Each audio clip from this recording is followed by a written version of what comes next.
நீ ஆர்ட்ஸ் தானடா படிச்ச, எப்படி ஐடில வேலை பார்க்குற? எந்த டிகிரினாலும் பரவாயில்லண்ணா. சென்னையில் இருக்க எஸ்எல்ஏ ஐடி ட்ரைனிங் இன்ஸ்டியூட் தான் நான் ட்ரைனிங் எடுத்தேன். மாதம் 30,000 சம்பாதிக்கிறேன்.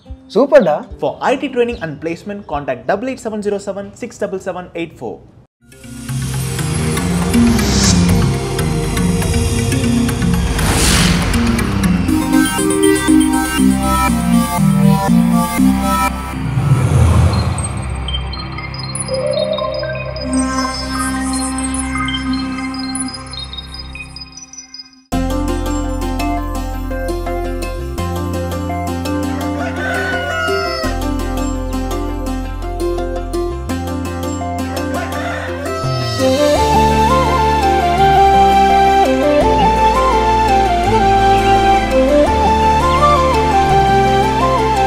மாதா தொலைக்காட்சியின் அன்பு உள்ளங்கள் அனைவருக்கும் கடவுள் வணக்கம் நிகழ்ச்சியின் அன்பான வணக்கங்கள். வணக்கம் கல்பனா, எப்படி இருக்கிறீங்க? வணக்கம் ஜோ, நீங்க எப்படி இருக்கீங்க? எல்லா நாள் போல ரொம்ப ரொம்ப மகிழ்ச்சியா உற்சாகமா இருக்கேன். நானும் எப்பவும் போல ஹாப்பியா இருக்கேன், சந்தோஷமா இருக்கேன், மகிழ்ச்சியா இருக்கேன். இந்த மகிழ்ச்சியோடவே இறைமக்களும் இருக்கணும்ன்ற ஒரு நல்ல ஆசையோடு நம்ம இன்னைக்கு கதை சொல்ல போயிடலாமா? கண்டிப்பா. ஒரு அழகான கிராமம். அந்த கிராமத்துல பாத்தீங்கன்னா ஒரு அழகான ஒரு குடும்பம், ஒரு ஹஸ்பண்ட் ஒரு ஒய்ஃப், அது கணவன் மனைவி, அவங்களுக்கு 2 பசங்க. திடீர்னு என்ன ஆயிடுதுன்னு பாத்தீங்கன்னா, வயல்ல வேலை செஞ்சுட்டே இருக்கும் போது அந்த மனைவி அவங்க பாம்பு கடிச்சு இறந்து போயிடுறாங்க. கணவன் எப்பவுமே மனைவி மீது ஒரு அதீதமான ஒரு அன்பு வச்சுட்டு இருக்க ஒரு கணவர், அவங்க திடீர்னு அந்த இறந்து போயிட்டாங்க அப்படின்னா அந்த மரணம் அவரால் தாங்க முடியாத ஒரு பெரிய கவலையை ஏற்படுத்துச்சு. அதே மாதிரி அவங்களோட இறுதி சடங்கு எல்லாம் முடிஞ்சதுக்கு அப்புறம் அவரு சுடுகாட்டுல போயிட்டு முடிச்சுட்டு அங்கே பக்கத்துலயே அவங்களுடைய சமாதி பக்கத்துலயே உட்காந்துட்டு அழுதுட்டு இருந்தார். ரொம்ப நேரமா எல்லாரும் உறவு முறைகள்லாம் கூப்பிட்டாங்க. அப்ப கூட அவர் திரும்பி போறதுக்கு அவருக்கு மனசு இல்லை. ரொம்ப நேரம் உட்காந்து அழுதுட்டே இருந்தாரு. அந்த நேரம் பார்த்து பாத்தீங்கன்னா இரவு நேரம் ஆயிடுச்சு. மரத்துல ஒரு அம்மா பேயும் ஒரு பாப்பா பேயும் உட்காந்து பேசிட்டு இருந்தாங்க. பேசிட்டு இருக்கும்போது அம்மா, என்னம்மா இது, இந்த ஆள் இவ்வளவு நேரம் அழுதுட்டு இருக்காங்க, அருண்டு போறன்ட்டு, ஏதாவது பயமுத்தியாவது அவர் தேத்தி விட்டுறலாம், வெளியே அமைச்சிடலாம் அப்படின்னு. இல்ல பாப்பா, அழட்டும், பாவம், அந்த மனுஷன் ரொம்ப கவலைக்கிடமா இருக்கான், நீ இப்ப போய் என்னதான் பயமுத்தினாலும் அவனுக்கு அது பெருசா படாது அப்படின்னு. என்ன சொல்றீங்க, நம்ம பேய்மா, நம்ம என்ன பண்ணாலும் பயப்பட மாட்டாங்க, நான் போய் பாக்குறேன் அப்படின்னு சொல்லிட்டு அது என்னெல்லாம் பண்ணி பயமுத்தணுமோ அதெல்லாம் பண்ணுச்சு. அப்ப கூட அந்த மனுஷன் நகரவே இல்லை. அழுது முடிச்சு காலையில் விடிஞ்சோன்னா அவர் ஊருக்கு திரும்பிட்டாரு, வீட்டுக்கு திரும்பிட்டாரு. திரும்பினவர் என்ன கொஞ்ச நாள் போனதுக்கு அப்புறம் குழந்தைங்களுக்காக 2வது திருமணம் பண்ணிக்கிட்டாரு. அவருடைய வாழ்க்கை மறுபடியும் ரீஸ்டார்ட் ஆச்சு. மறுபடியும் சந்தோஷமான ஒரு வாழ்க்கைக்குள்ள போனாரு. அப்போ அந்த வழி சுடுகாடு வழியா வரப்போ அதே பாப்பா போய் பார்த்துட்டு, அம்மா, மனுஷன் பயப்படாத மனுஷன் அன்னைக்கு ஒருத்தவனை நம்ம பார்த்தோம்ல, அவர் தானே அது வந்துட்டு இருக்காரு அப்படின்னு. அவனா பயப்படாத மனுஷன், இப்போ போய் நீ நேர்ல நில்லு, அவன் என்ன பண்றான்னு பாக்கலாம் அப்படின்னு. என்னம்மா சொல்றீங்க, சரி நான் போய் பண்றேன்னு சொல்லிட்டு போய் நின்று இருக்க. நின்னோன்னு பயந்து ஓடிட்டான். என்னம்மா இது, எனக்கு ஒண்ணுமே புரியலையே அப்படின்னு. அப்ப அந்த அம்மா போய் சொன்ன ஒரு விஷயம், இது நம்ம எல்லாருக்குமே பொருந்தும். நம்ம எல்லாருமே துக்கத்துல இருக்கும் போது இதை விட ஒரு பெரிய கஷ்டம் எங்க வந்துட போகுது அப்படின்னு நினைச்சிட்டு இருக்கப்போ, நம்ம முன்னாடி அந்த கஷ்டம் வந்தா கூட நம்ம கண்ணுக்கு தெரியாது. நம்ம இருக்க துக்கத்திலையும் அந்த கஷ்டத்திலையும் கவலையிலுமே இன்னும் ஆழமா தான் போயிருப்போம். ஆனா இதுவே நம்மளுடைய சந்தோஷமான வாழ்க்கைன்னு ஒண்ணு இருக்கிறப்போ, எங்க நம்மளுக்கு கஷ்டம் வந்துருமோ, ஐயோ யாராவது கண்ணு பட்டு போயிடுமோ அப்படின்னு சொல்லிட்டு நினைச்சிட்டு இருப்போம். நம்மளுடைய யதார்த்தமான வாழ்க்கையில் எது வந்தாலும் அதை எப்படி ஃபேஸ் பண்ணுன்றத பொறுமையோட நம்ம கத்துக்கணும். நிச்சயமா சிறப்பான சிந்தனையை கொடுத்திருக்க இந்த கதை. இந்த சிந்தனையோட இன்னைக்கு நாளை தொடங்கலாம். இப்போ ஆலை தரிசனம் பார்க்கலாம்.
அருமை எத்துணை இனிமை இயேசுவின் அன்பு,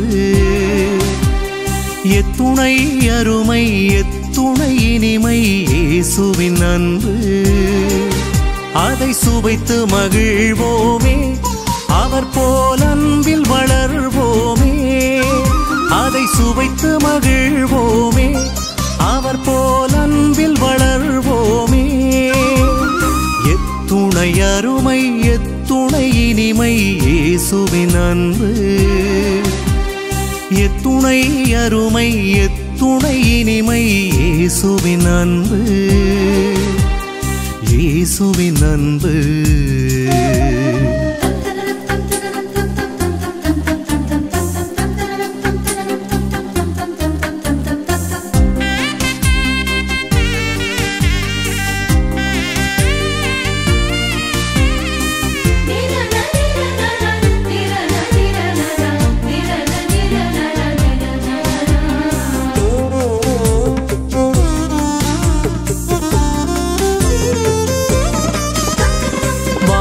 பயிர் கண்டு தானும் வாடும் அன்பு அது, வாட்டும் சுயம் வென்று பிறரை வாழ்த்தும் அன்பு அது. வாடும் பயிர் கண்டு தானும் வாடும் அன்பு அது, வாட்டும் சுயம் வென்று பிறரை வாழ்த்தும் அன்பு அது. கேடு செய்தாரை பொறுத்து தாங்கும் கருணையது, கேடு செய்தாரை பொறுத்து தாங்கும் கருணையது. நாம் தேடும் செல்வமெல்லாம் உறவே என்று எண்ணுவது.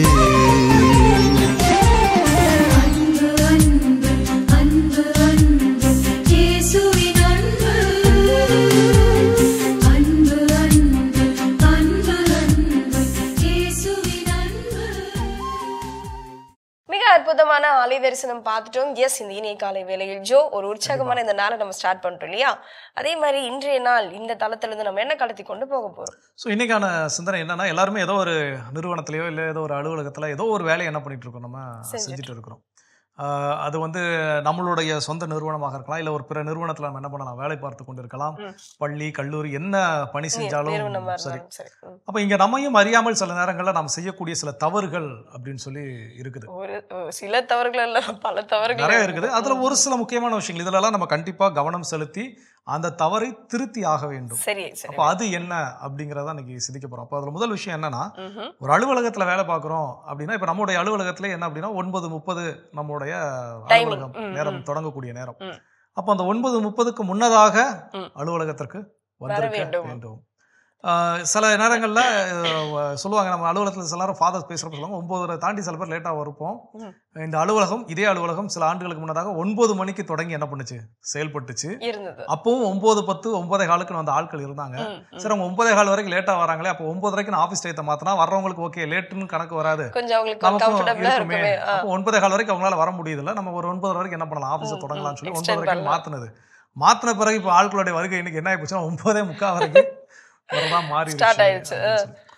இது போல பல நேரங்கள்ல நம்ம வந்து தவறுகளை நம்ம செஞ்சுட்டு இருக்கோம். அந்த அதாவது லேட்டா வரது ஒண்ணு ஏலியன் யாரும் வேற்று கிரகத்துல இருந்து யாரும் என்ன பண்ணலாம், லேட்டா வர்றது கிடையாது. எல்லாமே இங்க பணி செய்யக்கூடிய நம்முடைய பணியாளர்கள் தான். அப்ப இங்க மட்டும் இல்ல, எல்லா நிறுவனங்களிலுமே இது போல லேட்டா வரக்கூடிய சிலர் எப்பவும் இருப்பாங்க. அப்போ சிலர் ஐடென்டிஃபை பண்ணும்போதே இந்த அவர் தெரியுமாங்க உங்களுக்கு, இந்த அவர் தானே டெய்லி எப்போ லேட்டா வரல அவர் தான்.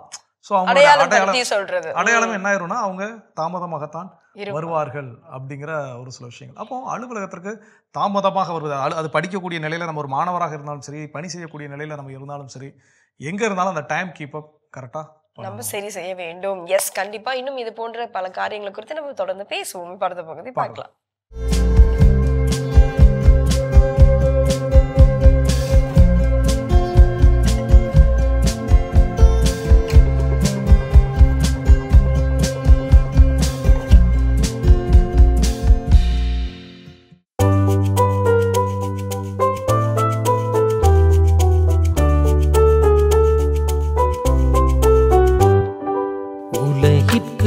ஆண்டவர் நீதியான தீர்ப்பு வழங்குவார், நீதியான தீர்ப்பு வழங்குவார். உலகிற்கு ஆண்டவர் நீதியான தீர்ப்பு வழங்குவார், நீதியான தீர்ப்பு வழங்குவார். ஆண்டவரே இன்முழு இதயத்தாலும் உம்மை புகழ்வேன். வியத்தகுவும் செயல்களை எல்லாம் எடுத்துரைப்பேன். உம்மை முன்னிட்டு மகிழ்ந்து களி கூர்வேன். உன்னதரே உமது பெயரை போற்றி பாடுவேன். உலகிற்கு ஆண்டவர் நீதியான தீர்ப்பு வழங்குவார். நீதியான தீர்ப்பு வழங்குவார். உலகிற்கு ஆண்டவர் நீதியான தீர்ப்பு வழங்குவார். நீதியான தீர்ப்பு வழங்குவார். வேற்றினத்தாரை கண்டித்தே பொல்லாரை அழித்தே அவர்களது பெயர் இனி இராதபடி அடியோடு ஒழித்து விட்டே. வேற்றினத்தார் வெட்டின குழியில் அவர்களே விழுந்தனர். அவர்கள் மறைத்து வைத்திருந்த வலையில் அவர்கள் கால்களே சிக்கிக் கொண்டன. உலகிற்கு ஆண்டவர் நீதியான தீர்ப்பு வழங்குவார். நீதியான தீர்ப்பு வழங்குவார். உலகிற்கு ஆண்டவர் நீதியான தீர்ப்பு வழங்குவார். நீதியான தீர்ப்பு வழங்குவார். ஆண்டவர் அரியணையில் என்றென்றும் வீற்றிருக்கின்றார். நீதி வழங்குவதற்கென்று அவர் தம் அரியணையை அமைத்திருக்கின்றார். உலகிற்கு அவர் நீதியான தீர்ப்பு வழங்குவார். மக்களினத்தாருக்கு நேர்மையான தீர்ப்பு கூறுவார். உலகிற்கு ஆண்டவர் நீதியான தீர்ப்பு வழங்குவார். நீதியான தீர்ப்பு வழங்குவார். உலகிற்கு ஆண்டவர் நீதியான தீர்ப்பு வழங்குவார். நீதியான தீர்ப்பு வழங்குவார். நற்கருணை ஆண்டவரில் விசுவாசமுள்ள மாதா தொலைக்காட்சி நேயர்களே, பொதுவாகவே மனிதர்களுக்கு அநீதி இழைக்கப்பட்டால் அந்த அநீதியை களைவதற்கு இன்னொரு ஆதரவு சக்தி ஒரு மனிதனிடமிருந்து பொதுவாக வரும். ஒரு ஆதரவு சக்தி வருகிறது என்று சொன்னால் அதை சக்திக்கு அந்த மனிதனுக்கு நாம் நன்றி செலுத்துவோம். அந்த மனிதனுக்கு நிச்சயமாக கடன்பட்டிருப்போம். இது ஒரு பொதுவான மனிதனுடைய இயல்பான ஒரு பண்பாக இருக்கக்கூடியது. அப்படி என்று சொன்னால் ஆதரவற்ற மனிதர்களுக்கு அநீதி இழைக்கப்படுகின்ற பொழுது, அவர்களுக்கு ஆதரவு சக்தி இல்லாத பொழுது, வேறொரு ஆன்மீக சக்தி கடவுள் ஏதோ ஒரு வழியிலே செய்கிறார் என்று சொன்னால் கடவுளுக்கு நன்றி சொல்லுவோம். இது நம் வாழ்விலும் நடந்திருக்கும், பலர் வாழ்க்கையில் நடந்தேறியிருக்கும். அவர்கள் எப்படியெல்லாம் சாட்சியங்களாக அல்லது பல முறை நம்முடைய உரையாடல்களோடு நிச்சயமாக அதை பகிர்ந்திருப்பார்கள். கடவுளுக்கு நன்றி செலுத்துவது எப்பொழுதெல்லாம், எல்லா நேரங்களிலும், எல்லா சூழ்நிலைகளிலும் எதெல்லாம் அனுபவித்திருக்கின்றோமோ அந்த அனுபவங்களுக்கு அனைத்திற்கும் கடவுளுக்கு நன்றி சொல்ல வேண்டும். ஆனால் மனிதன் மிகவும் மகிழ்ச்சியாக அல்லது திருப்தி அடைவது அநீதி இழைக்கின்ற பொழுது. நம்ம எதிர்க்கின்ற எதிரிகள், நம்ம எதிர்க்கின்ற நமக்கு தீமை இழைத்த மனிதர்களுக்கு நியாயத்தை அங்கே நிலைநாட்டுகின்ற பொழுது கடவுளுக்கு இன்னும் அதிகமாக சிறப்பாக மகிழ்ச்சியாக நன்றி சொல்லுகின்றோம். அப்படிப்பட்ட ஒரு அநீதிக்கு இழைக்கின்ற சூழலில் கடவுளுக்கு நன்றி செலுத்துகின்ற ஒரு திருப்பாடலாகத்தான் இந்த திருப்பாடல் 9 இருக்கின்றது. ஏன் இதற்கு கடவுளுக்கு நன்றி சொல்கின்றார்? காரணம், தாவீது அரசன் தன்னுடைய எதிரிகள் தன்னை வீழ்த்துகின்ற அந்த சூழலில் கடவுள் தாவீதை காப்பாற்றினார். தாவீதனுடைய இக்கட்டான சூழ்நிலைகள் எல்லாம் எதிரிகளிடமிருந்து காப்பாற்றியது கடவுள். அப்படி அநீதியை அழித்து நீதியை நிலைநாட்டிய கடவுளுக்கு நன்றி சொல்லுகின்றார் தாவீது அரசன். ஆனால் இந்த திருப்பாடல் 9 என்பது ஒரு வித்தியாசமான, மற்ற திருப்பாடல்களை விடவும் ஒரு வேறுபட்ட ஒரு திருப்பாடல். காரணம் என்ன என்று சொன்னால், திருப்பாடல் 9 ஏறக்குறைய ஒரு 20 வசனங்கள் இருக்கக்கூடிய ஒரு திருப்பாடல்.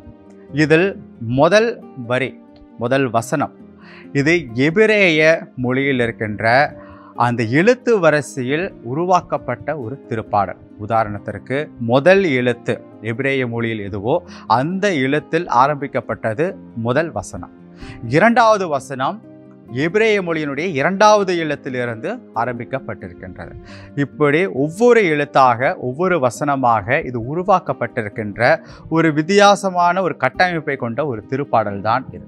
ஆனால் முழுவதுமான எழுத்து வரிசையை இது முடிவடைய கிடையாது, பாதியோடு நின்று விடுகின்றது. என்ன காரணம் என்று சொன்னால், விவிலிய அறிஞர்கள் இப்படியாக ஒரு கருத்தை பதிவு செய்கிறார்கள்: கடவுளுடைய நீதி இன்னும் முழுமையாக அடைய கிடையாது. அவருடைய நீதி இன்னும் காத்து கொண்டு இருக்கின்றது. அவர் நிச்சயமாக அதையும் செய்வார். அதை காட்டுவதற்காக, வெளிப்படுத்துவதற்காகத்தான் அந்த எழுத்து வரிசை முழுமையாக முற்று பெறாமல் பாதியில் நிற்கின்றது.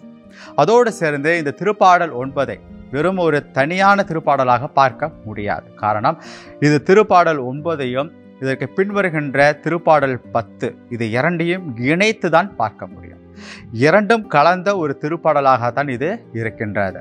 காரணம், ஒரே இடத்தில் தாவீது அரசன் எதிரிகளிடமிருந்து காப்பாற்றுவதற்காக நன்றி சொல்கின்றார் கடவுளுக்கு. அதே சமயத்தில் மனதுக்குள் ஒரு ஏக்கம், ஒரு துக்கம், ஒரு ஆதங்கம் இருக்கின்றது. என்ன ஆதங்கம் என்று சொன்னால், இன்னும் பல மக்கள், பல நாடுகள், பல மக்கள் இனத்தார் அநீதியினால் இங்கே கொஞ்சம் கொஞ்சமாக நிராகரிக்கப்பட்டு கொண்டிருக்கின்றார்கள். கடவுளுடைய நீதிக்காக காத்து கொண்டிருக்கின்றார்கள். அதுவும் நடக்கும். அதை எதிர்பார்த்து தாவீது அரசன் இந்த இரண்டையும் இணைத்து தான் இந்த திருப்பாடல் 9ஐயும் 10ஐயும் சேர்ந்தே விவரிக்கின்றார். ஆகையால் இங்கே நன்றியும் உண்டு, அதே சமயத்திலே ஒரு ஏக்கம், ஒரு ஆதங்கம். ஆனால் இந்த ஆதங்கம் ஒரு ஜெபமாக மாற்றப்படுகின்றது. ஆகையால் நம்முடைய வாழ்க்கையில் நாம் எடுத்துக்கொள்ளக்கூடிய ஒரு வாழ்க்கை பாடம் இந்த திருப்பாடலிலிருந்து இதுவாகத்தான் இருக்கும். எல்லா சூழ்நிலையிலும் கடவுளுக்கு நன்றி சொல்கின்றோம். எதிரிகள் அழிந்தார்கள் என்பதற்காக அல்ல, இழைக்கப்பட்ட தீமைக்காக நியாயம் நிலைப்பாட்டப்படுவது என்பதற்காக அல்ல, மாறாக கடவுளுடைய துணை, ஆதரவு எப்பொழுதும் நமக்கு உண்டு. அதைத்தான் நாம் உணர வேண்டும். அதே சமயத்திலே அநீதி இழைக்கப்படுகின்ற மக்களுக்காகவும் நாம் ஜெபிக்க வேண்டும். இங்கேயெல்லாம் உலகத்தில் நமக்கு தெரிந்த மக்கள், நம்மோடு வாழ்கின்ற உறவுகள், மக்கள் யாராக இருந்தாலும் அநீதி எந்த வடிவத்தில் வந்தாலும் அவர்களையும் காப்பாற்றுவதற்கு கடவுள் நிச்சயமாக தன் நீதியை நிலைநாட்டுவார். இதுதான் திருப்பாடலுடைய வாழ்க்கை பாடம். ஆகையால் கண்களை மூடி இறைவனிடம் நாம் ஜெபிப்போம். அன்பு இறைவா, பல்வேறு வடிவங்களில் மனிதர்களாக எங்களுக்கு தீமை இழைக்கப்படுகின்றது, அநீதி இழைக்கப்படுகின்றது. அநீதி இழைக்கப்படுகின்ற பொழுது மனிதர்களாகிய நாங்கள் துன்பப்படுகின்றோம், வருத்தப்படுகின்றோம், ஆதரவின்றி நிற்கின்றோம். அந்த நேரங்களிலெல்லாம் மீண்டும் நீதியை நிலைநாட்டி அமைதியையும் மகிழ்ச்சியான ஒரு மனநிலையும் கொடுக்கின்ற கடவுளாக நீர் இருக்கின்றீர். தொடர்ந்து எங்களை எதிரிகளிடமிருந்தும் தீமைகளிடமிருந்தும் எங்களை காப்பாற்றி வழிநடத்தும். ஆமேன். அருமையான தினம் ஒரு திருப்பாடல் பகுதி பார்த்துட்டோம். அதோட இன்னைக்கு நம்ம பேசிட்டு இருக்கிறோம் நம்முடைய கடவுள் வணக்கம் நிகழ்ச்சியில நாம பணி செய்யக்கூடிய அந்த பணித்தலங்களில் நாம் செய்யக்கூடிய ஒரு சில தவறுகள் என்ன, அடுத்ததா என்ன சொல்றாங்க? அடிக்கடி இது எல்லாருடைய இடத்துலயும் நடக்குமான்னு தெரியாது. ஆனா முக்கியமா ஆஃபீஸ் டைம்ல வந்து பாத்தீங்கன்னா ஒர்க் போகுதோ இல்லையோ, ஆனா பல காரியங்கள் குறித்த பல விஷயங்கள் வந்து போயிட்டு இருக்கும். அதுதான் வந்து என்ன சொல்றாங்கன்னா புரணி பேசுறது அப்படின்னு. அது ரொம்ப இன்ட்ரெஸ்ட் எடுத்து கூட சில பேர் வந்து உட்காந்து கூட கேட்பாங்க, அதுக்குன்னு டைம் ஒதுக்கியும் கேட்பாங்க.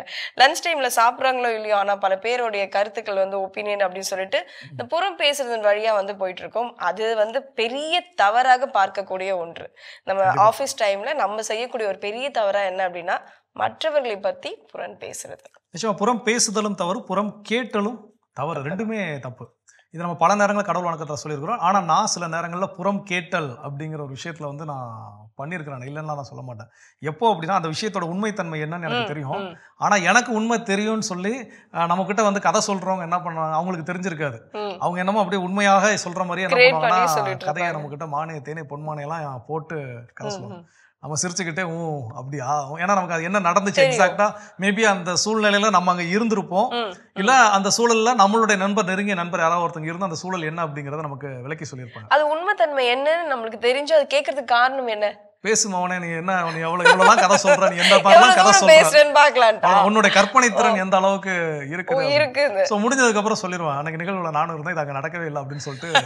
இப்ப என்னன்னா நம்ம வந்து எக்ஸ்பிளைன் பண்ணி இதெல்லாம் அப்படிதான் நடந்துச்சு, இதெல்லாம் வந்து இது நடந்துச்சு, நீங்க மாத்தி அப்படிலாம் நம்ம எக்ஸ்பிளைன் பண்ண வச்சுக்கோங்களேன், அவங்க மனசு வந்து ஒரு ஆற்றுப்படுத்திய நிலைக்கு போயிடும். ஓகே நம்ம சொன்னோம், அவன் கரெக்ட்னு சொல்லி கரெக்ட் பண்ணிட்டு போயிட்டான் அப்படின்னு. இப்போ நம்ம வந்து எனக்கு இது உண்மைலாம் தெரியும், நீங்க கதை அளக்க வேண்டாம்னு சொல்லிட்டு நம்ம போயிட்டோம்னு வச்சுக்கோங்களேன், நெக்ஸ்ட் நம்மளை ஃபேஸ் பண்றப்போ நம்ம கிட்ட வேற இந்த மாதிரி புரணி பேசுறதுக்கு ரிட்டர்ன் வர்றதுக்கும் யோசிப்பாங்க. ஆஹா இவனுக்கு ஒருவேளை தெரிஞ்சிருக்குமோ, அன்னைக்கு மாதிரி நம்மளை தெரிஞ்சுக்கிட்டே எல்லா கதையும் கேட்டுட்டு இது பண்ணிட்டு போயிடுவாங்க. ஸோ அப்போ இந்த மாதிரியான சூழல்ல சில பேருக்கு எப்படி பாடம் புகட்ட வேண்டுமோ அந்த பாடம் புகட்ட வேண்டும். ஆனா நமக்கு பிறர் ஒருத்தர் பாடம் புகட்டும் வண்ணம் நாமளும் இருந்து விட கூடாது என்பதில் தெளிவிருக்க வேண்டும். தொடர்ந்து பேசுவோம். இப்ப அடுத்த பகுதி பார்க்கலாம்.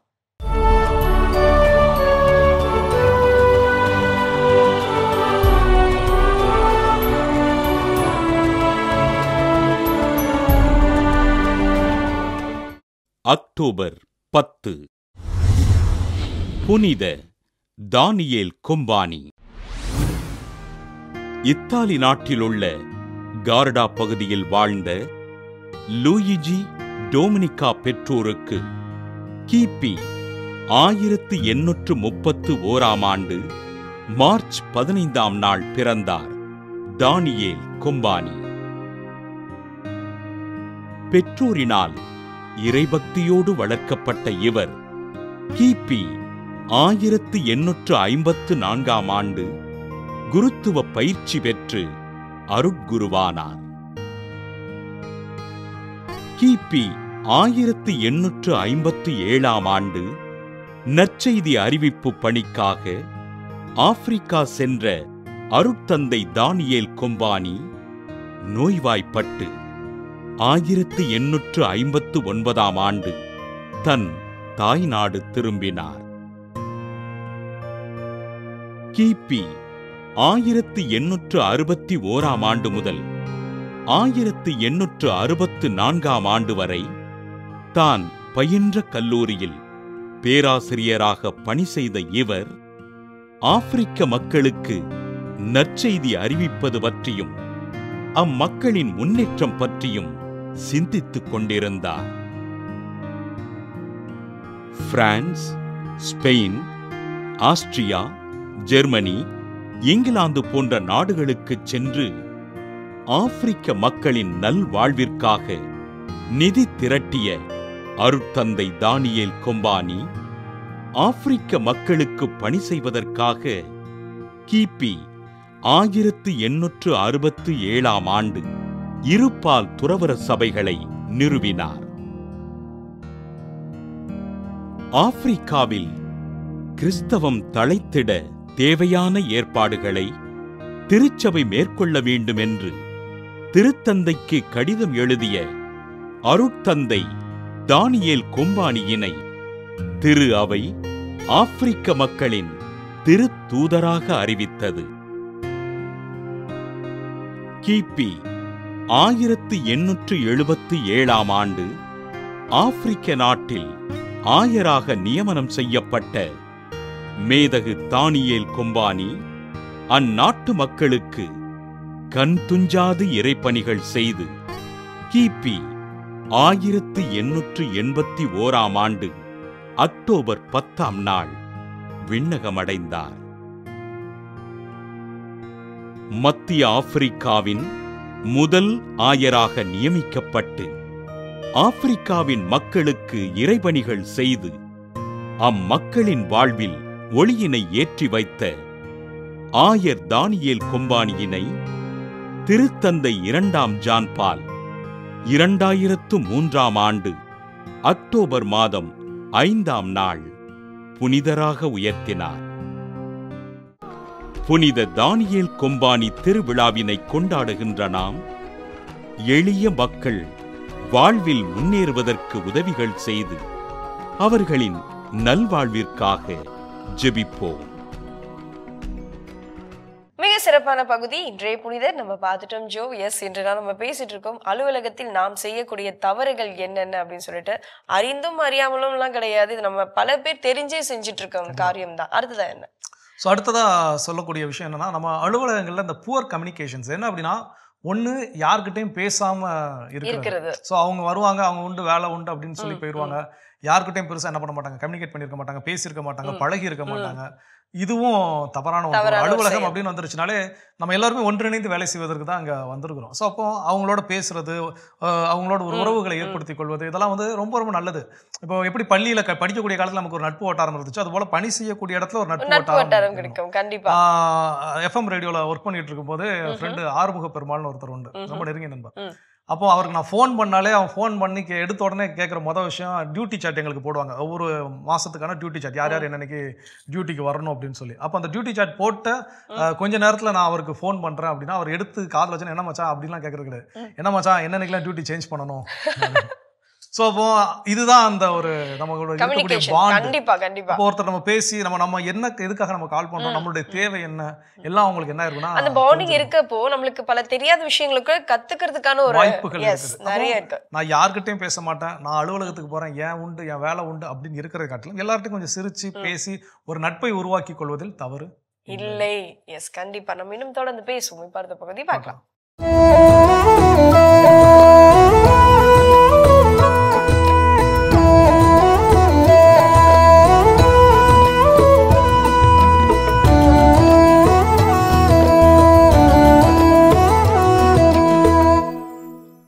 மகா வித்வான் மீனாட்சி சுந்தரம் பிள்ளை ஓர் ஐப்பசி மாதத்தில் மாயவரத்தில் தங்கியிருந்தார். அன்று அதிகாலை நேரம் புலவர்களுடன் அமர்ந்து காவிரி புராணம் பாடிக்கொண்டிருந்தார். அப்போது தெருவிலே ஒரு பாட்டு சத்தம் கேட்டது. சத்தமாகவே கேட்டது. அத்தினத்துக்கும் ஓட்டகைக்கும் 1000 காதல், ஆனாலும் நடக்குது சேலை வியாபாரம். அத்தினத்திற்கும் ஓட்டகைக்கும் 1000 காதல், ஆனாலும் நடக்குது சேலை வியாபாரம். பாடலை நிறுத்திவிட்டு பாட்டை கேட்டார் மகாவித்வான். ஒரு பாட்டு சத்தம் திரும்ப திரும்ப சத்தமாகவே கேட்டது. இந்த பாட்டு சத்தம்தான். பொறுமையோடு கூர்ந்து கேட்டவர் பொருள் பிடிபடாமல் திணறினார். பாடியவர் எந்த புலவர் என்றும் தெரியவில்லை. தெருப்பக்கம் ஓடி போய் பார்த்தார். அங்கே பாடிக்கொண்டு போனவர் ஒரு கிராமத்து ஆசாமி. பாடிய பாட்டோ ஒரு நாட்டுப்புற பாட்டு. ஓடிப்போய் அவரை தடுத்து நிறுத்தி கேட்டார். விளக்கம் கேட்டு நின்றார் அந்த வித்வான் மீனாட்சி சுந்தரம். வெற்றிலை கரை பல்லோடு சிரித்தபடி சொன்னாராம் அந்த கிராமத்தார். அத்தினத்திற்கும் ஓட்டகைக்கும் 1000 காதல், ஆனாலும் நடக்குது சேலை வியாபாரம். அத்தினம் என்றால் அஸ்தினாபுரம், ஓட்டகை என்றால் ஓட்டை கை, அதாவது ஓட்டை துவாரம், துவார கை. அஸ்தினாபுரத்துக்கும் துவாரகைக்கும் அதிக தூரம் இருந்தாலும் அஸ்தினாபுரத்தில் திரௌபதியின் துயில் உயிரியப்படும் பொழுது சேலை வியாபாரம் நடக்குது. அதாவது கிருஷ்ண பரமாத்மா தினுசாக சேலை கொடுத்து மானத்தை காப்பாத்தினாரு. அதைத்தான் இந்த மாதிரி நான் பாட்டா சொன்னேன். இதுதான் அந்த பாட்டு. வியந்து நின்றார் அந்த வித்வான். 2 வரிகளில் இவ்வளவு வக்கனையான செய்தியா? சுருங்க சொல்லி விளங்க வைக்கும் நாட்டுப்புற பாடல்கள். பக்கம் பக்கமாக காவியங்களையும் பக்காவாக கைக்குள் அடக்கும் நாட்டுப்புற பாடல்கள். ஊனம் இருந்தா வாழ்வே இல்லைன்னு மாற்று திறனாளியோட வழிகளை பதிவு செய்திருக்கும் இந்த நாட்டுப்புற பாடலையும் காதில் போட்டு வைங்க. அருமையான பாட்டு. முள்ளு முனையில 3 குளம் வெட்டி வச்சேன், 2 குளம் பாழு பாழு, 1ல் தண்ணியே இல்லை இல்லை. தண்ணி இல்லா குளத்துக்கு வந்தது 3 பேர், 2 பேர் நொண்டி நொண்டி, அதில் ஒருத்தருக்கு காலே இல்லை இல்லை. காலில்லா மனுஷனை கட்டிய மனைவி 3, 2 பேரும் முடம் முடம், ஒருத்திக்கு கையே இல்லை இல்லை. கையில்லா முடத்துக்கு பிறந்த பிள்ளை 3, 2 பேரு குருடு குருடு, 1க்கு கையே இல்லை. கையில்லா முடத்துக்கு பிறந்த பிள்ளை 3, 2 பேரு குருடு குருடு, 1 பிள்ளைக்கு கண்ணே இல்லை இல்லை. கண்ணில்லா பிள்ளைய வளர்க்க வந்தவங்க 3, 2 பேரு ஊமை ஊமை, 1த்திக்கு வாயே இல்லை இல்லை. வாயில்லா மனுஷியிடம் செய்தி கேட்க வந்தவங்க 3, 2 பேரு செவிடு செவிடு, 1த்தருக்கு காதே இல்லை இல்லை. அத்தனை பேரையும் ஆதரிக்க வந்தவங்க 3, 2 பேரு முண்டம் முண்டம், 1த்தருக்கு தலையே இல்லை இல்லை. முள்ளு முனையில் 3 குளம் வெட்டி வச்சேன், 2 குளம் பாழு பாழு, 1ல் தண்ணியே இல்லை இல்லை. அருமையான கதைகள் 1000 பகுதி பார்த்துட்டோம். இன்னைக்கான கதையும் சிந்தனையும் கேட்டாச்சு. அதோட நம்ம பேசிட்டு இருக்கிறோம். நாம வேலை செய்யக்கூடிய பணித்தளங்களில் நாம் செய்யக்கூடிய தவறுகள். அடுத்தது என்ன சொல்றாங்க? ஒவ்வொரு ஒர்க்கர்ஸுக்குமே ஒரு பெரிய எதிர்பார்ப்பு என்னவா இருக்கும் வேலை செய்யற இடத்துல அப்படின்னு பாத்தீங்கன்னா, அவங்க செய்யக்கூடிய இந்த வேலைக்கு வந்து அந்த ரெகக்னேஷன் கிடைக்கணும் அப்படின்னு சொல்லிட்டு நினைப்பாங்க. ஸோ அது எப்போ கிடைக்கும் அப்படின்னா, நம்ம செய்யற அந்த வேலையை கரெக்டா பெர்ஃபெக்டா செய்யறப்போ. அப்போ நம்மளை நம்பி ஒரு வேலை கொடுக்குறப்போ எல்லா ஒரு ஒர்க்குக்குமே பாத்தீங்கன்னா அதுக்குன்னு சொல்லிட்டு ஒரு டெட்லைன் இருக்கும் இல்லையா? அந்த லைன் அந்த டைம்குள்ள நம்ம அதை முடிச்சு கொடுக்குறப்போ நம்மளுக்கு சூப்பர் பர்ஃபெக்ட் அப்படின்னு சொல்லிட்டு நம்மளே ஒரு தோல் தட்டிக்கலாம். ஸோ ஆனால் நம்ம செய்யக்கூடிய பல தவறு என்ன அப்படின்னு பார்த்தீங்கன்னா, அந்த டைம் இருந்தோம் நாளைக்கு இருக்குல்ல பார்த்துக்கலான்ற மாதிரி தள்ளி போட்டுட்டே போய் கடைசியில் அந்த வேலையும் சரியா செய்ய முடியாமல் அது ஒரு இன்கம்ப்ளீட் ஒர்க்காக முடிச்சு நம்மளுக்கும் அந்த ரெகக்னேஷன்ற ஒரு பெரிய விஷயமும் கிடைக்காது. நிச்சயமா நமக்கு வந்து இந்த டெட்லைன்ஸ் ஃபாலோ பண்றது ரொம்ப ரொம்ப முக்கியமான ஒன்று. ஏன்னா அது இறுதி கெடு, இந்த கெடுக்குள்ள நீங்க என்ன பண்ணணும், இந்த வேலையை முடிக்கணும். ஒரு வேளை நீங்க வேலையை முடிச்சு தரல அப்படின்னா, அப்போ என்னால் இந்த வேலையை முடிப்பதற்கான தகுதியோ இல்ல அதை முடிப்பதற்கான அளவுல நான் என்னமோ செயல்பாடு என்ன பண்ணல, கொடுக்கல அப்படின்னு அர்த்தம். அப்போ அடுத்த முறை இந்த வாய்ப்பு எனக்கு கிடைக்குமான்னு கேட்டா எனக்கு என்ன ஆகாது. அப்போ இவங்க கிட்ட கொடுத்தோம் அப்படின்னா இவங்க இழுத்துக்கிட்டே இருப்பாங்கப்பா லாஸ்ட் மினிட். இவங்க கிட்ட என்ன பண்ண வேண்டாம், அந்த நம்பிக்கை தன்மை இழந்து போயிடும் அவ்வளவுதான். அப்போ ஒரு கட்டத்துல நமக்கு வேலை கொடுக்கலங்கிறப்ப நம்ம ஈஸியா நல்ல வேலைப்பா நம்ம இந்த வேலை இன்னொருத்தருக்கு போயிருச்சு அப்படின்னு நினைச்சாலும், ஒரு கட்டத்துல இப்போ லே ஆஃப் பண்றாங்க அப்படிங்கிறப்போ யார் பேரை மொதத்துக்குலாம் அந்த வந்தா சும்மா வெட்டியா ரொம்ப நாளைக்கு உட்காந்துருக்கணும், என்ன பண்ணு தூக்கி விடு அப்படிங்கிறப்போ அந்த நேரங்கள் நமக்கு ஐயோ இதெல்லாம் நம்ம செய்யாமல் போயிட்டோமே அப்படின்னு இருக்கும். ஸோ நம்ம பணித்தளங்களில் கொடுக்கக்கூடிய ஒவ்வொரு பொறுப்புகளும் அந்த பொறுப்புகளுக்கான அந்த இறுதி கெடுக்களும் கரெக்டாக ஃபாலோ பண்ணி கரெக்டாக செஞ்சால் அங்கே அலுவலகத்துடைய வளர்ச்சி மட்டும் இல்லை, நம்முடைய தனிப்பட்ட வளர்ச்சி அப்படிங்கிறதும் இருக்குது. அப்போ அந்த தனிப்பட்ட வளர்ச்சியை வளர்த்து கொள்வதற்கு இது ரொம்ப ரொம்ப முக்கியம் என்பதை நினைவில் கொள்வோம். தொடர்ந்து பேசலாமா? இப்போ அடுத்த போது பார்க்கலாம்.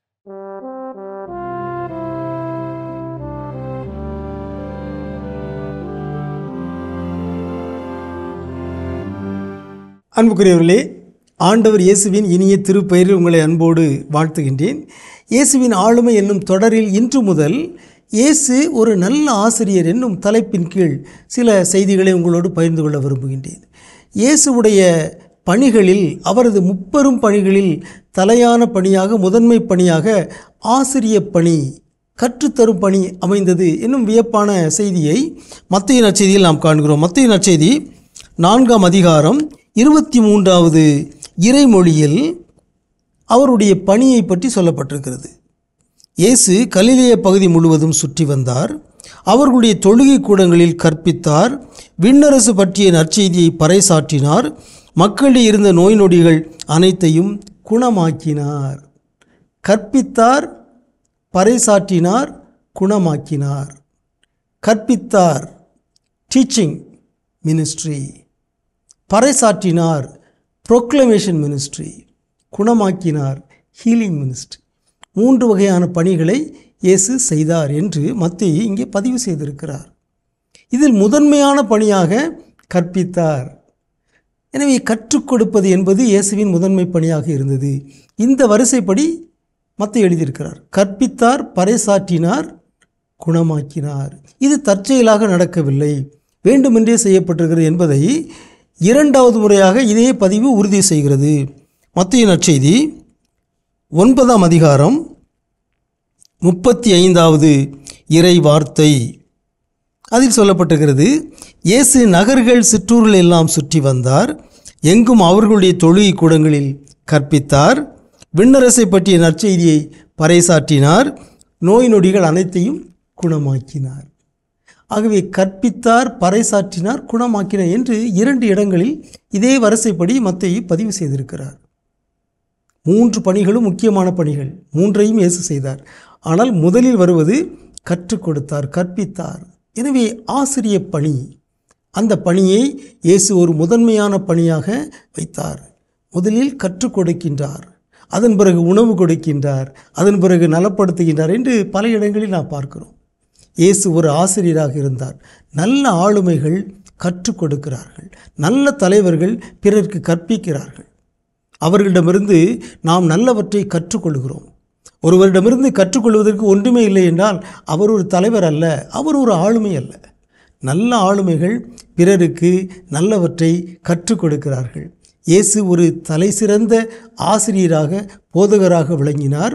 கற்றுக் கொடுப்பதே அவருடைய முதன்மை பணியாக, முக்கிய பணியாக அமைந்திருந்தது. அது அவரது ஆளுமைக்கு ஒரு சிறந்த சிறப்பை சேர்க்கிறது. இயேசுவிடமிருந்து நாமும் கற்றுக்கொள்வோமாக. உங்களுக்கு அமைதி உரித்தாக. மிக சிறப்பான பகுதி இயேசுவின் ஆளுமைகள் நம்ம பார்த்துட்டோம் ஜோ. எஸ், இன்று நாள் நம்ம பேசிட்டு இருக்கோம் அலுவலகங்களில் நாம் செய்யக்கூடிய தவறுகள் என்னென்ன அப்படின்ட்டு. அடுத்ததாக பணித்தளங்கள் நம்ம செய்யக்கூடிய தவறுகள் என்ன அப்படின்னு பார்த்தீங்கன்னா, டீம் ஒர்க்காக, அதாவது குழுவாக இணைந்து பணி செய்யாமல் இருப்பது. கல்லூரியில் வேலை பார்க்கும்போது சரி, இதுக்கெல்லாம் என்ன அப்படின்னா, டீம் ஒர்க் பண்ணுறதுல எனக்கு பெருசாக உடன்பாடு கிடையாது. நான் என்ன சொல்லுவேன் அப்படின்னா, யாராவது வேலை கொடுத்தாங்கன்னா இந்த வேலையை நான் அவங்க கிட்ட கொடுத்து செய்கிறதுக்கு பதிலாக நானே என்ன பண்ணிடுவேன், செஞ்சுட்டு போயிடுவேன். இதுக்கு எதுக்கு அவங்கள உட்காந்து அதை நான் புரிய வச்சு அதை அவங்க செஞ்சு அப்புறம் என் ஸ்பீடுக்கு இப்படிலாம் நிறையா குறைகள் இருக்குது. எனக்கு மாதா தொலைக்காட்சிக்கு வந்த பிறகு அது ஒரு பெரிய பிரச்சனையாகவே இருந்துச்சு. தொடக்கத்தில் எல்லாரோட சேர்ந்து எப்படி இந்த வேலை செய்யறது. அப்போ ஆனால் இங்கே வந்து அப்படி இன்னொருத்தர் வேலையை நம்ம செய்ய முடியாது. இன்னொருத்தர் வேலையை நம்ம இங்கே என்ன பண்ண முடியாது, செய்ய முடியாது. அப்போ ஒரு கேமரா டீம் அப்படின்னா அவங்களுடைய வேலை அவங்களுக்கு தான் நிபுணத்துவம் பெற்றவர்கள். எடிட்டிங் நமக்கு ஓரளவுக்கு தெரிஞ்சிருந்தாலும் அந்த எடிட்டர்ஸ் அதில் தான் அவங்க நிபுணத்துவம் பெற்றவர்கள்.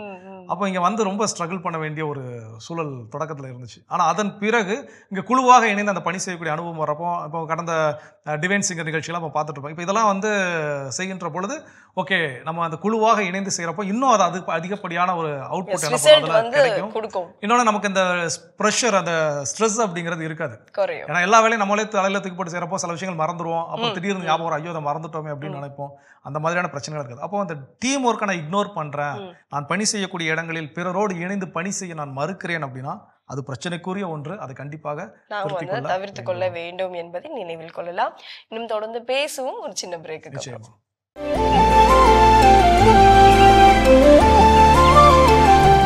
நிகழ்ச்சிகள் உங்களை மீண்டும் அன்புடன் வரவேற்கின்றோம். நீங்கள் பார்த்து கொண்டிருப்பது மாதா தொலைக்காட்சியின் கடவுள் வணக்கம். சிறப்பான நாள்ல பேசிட்டு இருக்கிறோம் கல்பனா. நாம பணி செய்யக்கூடிய பணித்தளங்களில் நாம் செய்யக்கூடிய தவறுகள் என்ன அப்படின்னு தெரிஞ்சிட்டு இருக்கிறோம். அதுல அடுத்தது என்ன சொல்றேன், கண்டிப்பா இதெல்லாம் கேட்டுட்டு ஆஃபீஸ் போறவங்க கொஞ்சம் ஓரளவுக்கு எல்லாத்தையும் கரெக்ட் பண்ணிப்பாங்கன்ற நம்பிக்கை தான். நெக்ஸ்ட் வந்து பாத்தீங்கன்னா, இது பெரும்பாலும் செய்யக்கூடிய ஒரு தவறு தான் எல்லோருமே. என்ன அப்படின்னா, ஆஃபீஸ்க்குள்ள எப்பவுமே ஒரு டயலாக் சொல்லுவாங்க எல்லாருமே, ஆஃபீஸ்க்குள்ள வந்தோடனே ஃபேமிலி மறந்துருங்க, ஃபேமிலிக்குள்ள போனோம்னா ஆஃபீஸை மறந்துருங்கன்னு. ஆனால் நம்ம என்ன பண்றோம், ஆஃபீஸ்க்குள்ள பெரும்பாலும் வந்ததுக்கப்புறம் நம்மளுடைய பர்சனல் ஒர்க்குக்கு இம்பார்ட்டன்ஸ் கொடுப்போம். ஸோ அதை வந்து ஒரு பெரிய தவறு தான், அதை தவிர்க்க வேண்டும். பர்சனல் ஒர்க் உட்காந்து சோஷியல் மீடியாவில் என்னுடைய ஃபேஸ்புக் ப்ரொஃபைலை நான் செக் பண்ணாலே தவறு தான். என்னுடைய பர்சனல் வாட்ஸ்அப் மெசேஜஸ் வருது, நான் ஃபேமிலி கமிட்மெண்ட்ஸ் ஏதோ ஒரு சில விஷயங்கள் வருது, நான் அதை ரிமைண்ட் பண்ணுறேன், வைக்கிறேன். இது வந்து எப்போதுமே தவறு. அப்போ ஏதோ ஒரு எமர்ஜென்சி பர்பஸ் அப்படிங்கிறது புரிந்து கொள்ளப்படக்கூடிய ஒன்று. ஆனால் இதுதான் என் பொழப்பாகவே இருக்குது. நான் ஒவ்வொரு நாளும் உட்காந்து எனக்கு காலையில் வேலைக்கு நான் 10 மணிக்கு என் கம்ப்யூட்டரில் நான் உட்காடுறேன் அப்படின்னா, நான் 10 மணிலேருந்து 11 மணி வரைக்கும் என் வாட்ஸ்அப், ஃபேஸ்புக் எல்லாத்தையும் நான் செக் பண்ணி அதில் வந்த கமெண்ட்டுக்கெல்லாம் நான் ரிப்ளை பண்ணி, மெசேஜஸ்க்கு நான் ரிப்ளை பண்ணி எல்லாம் முடிச்சுட்டு தான் நான் என்னுடைய பர்சனல் ஒர்க்கை நான் ஸ்டார்ட் பண்ணுவேன் அப்படின்னு சொல்வதாக இருக்கலாம்.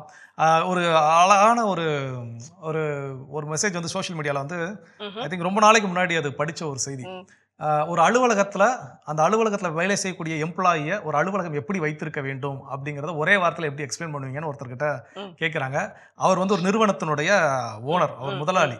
அப்போ அவர்கிட்ட கேட்குறப்போ, உங்கள் நிறுவனத்தில் வேலை செய்யக்கூடிய பணியாளர்கள் எப்படி இருக்கணும், நீங்கள் அவங்களை எந்த மாதிரி வச்சுக்கணும்னு விரும்புகிறீங்க அப்படிங்கிறப்போ அவர் சொன்ன ஒரு பதில், நர்ச்சுன்னு ஒரு பதில் சொன்னார். ரொம்ப ஆழமான ஒரு பதில். என்னுடைய நிறுவனத்தில் வேலை செய்யக்கூடிய எம்ப்ளாயி என்னோட இன்டர்நெட்டை பயன்படுத்தி வேற வேலை என்ன பண்ணக்கூடாது, தேடக்கூடாது. அப்போ அந்த அளவுக்கு நான் என்ன பண்ணுவேன், வச்சுக்குவேன். அப்போ எனக்கு இதெல்லாம் நம்ம பர்சனல் ஒர்க்ஸ்.